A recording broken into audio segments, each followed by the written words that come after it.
Dear friends, welcome to Know Thyself YouTube Channel. Good morning. Hope you are all staying safe and keeping well. I sincerely thank all of you who have subscribed to this channel and follow the channel. If you find the contents of the videos uploaded in this channel useful, please subscribe to this channel and click the notification or the bell icon so that you can be notified when a video is uploaded. Kindly share the videos with others around the internet. In the last episode of Know Your Mind segment, we clarified the second stage of the learning process, namely conscious incompetence. In this episode, we will speak about the third stage of learning, namely conscious competence. In the third stage of conscious competence, the students are able to do the task on their own and without a lot of support from the teacher. The learners possess an understanding of the subject and have the basic and necessary skills. They are amateurs who have the beginner level knowledge of the industry, but they may require more instructions, tools, and helpful guides to accomplish the task in the best way possible.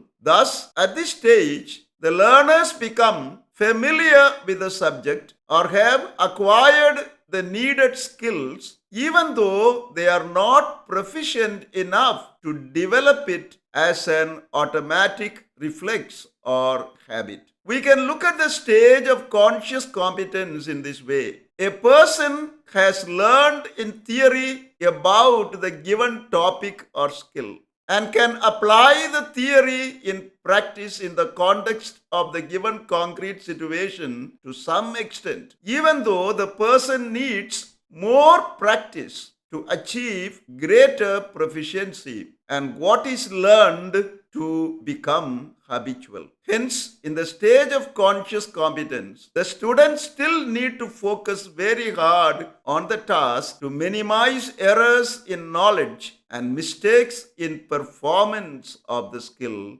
as these abilities are not become habitual or built into their reflexive memory. The learners must practice more, consciously make efforts to perfect the learned skill, put emphasis on practice, drill, and repetition at the forefront. Notice both their improvements and their mistakes. Be aware of what they know and work at what they don't know, and use their mistakes as learning opportunities or stepping stones to achieve greater improvement and expertise. At the stage of conscious competence, the learners may perform tasks slower than experts or experienced professionals, even though they know and understand what it requires to going about doing the task.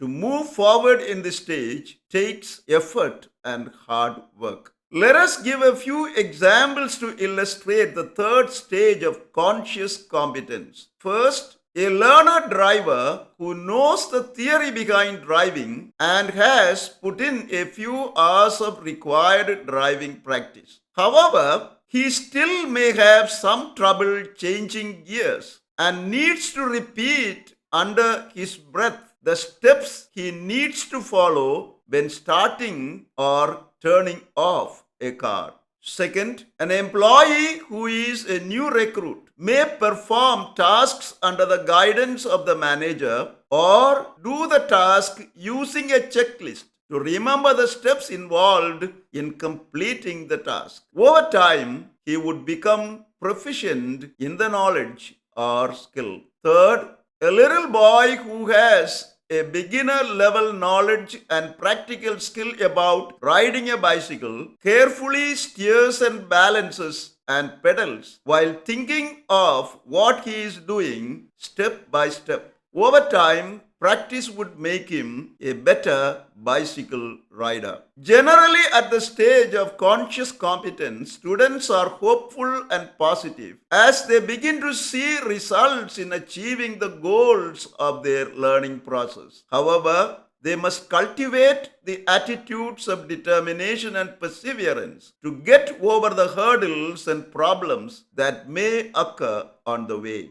The students also must take a reflective approach to their learning, as when needed, they should pause and think before progressing in their learning. Educators continue to play a significant role at the stage of conscious competence. Though educators are not at the forefront of students' learning process, they are at the background to facilitate and support the students as they progress through the stage of conscious competence in achieving their learning and educational goals. Thus, at the stage of conscious competence, the students begin to master some part of the learning goal, feel confident about what they don't know, work hard to achieve greater mastery and proficiency. In the example of learning dancing, you might be able to complete basic dance steps with a few mistakes and without the instructor reminding you how to do them.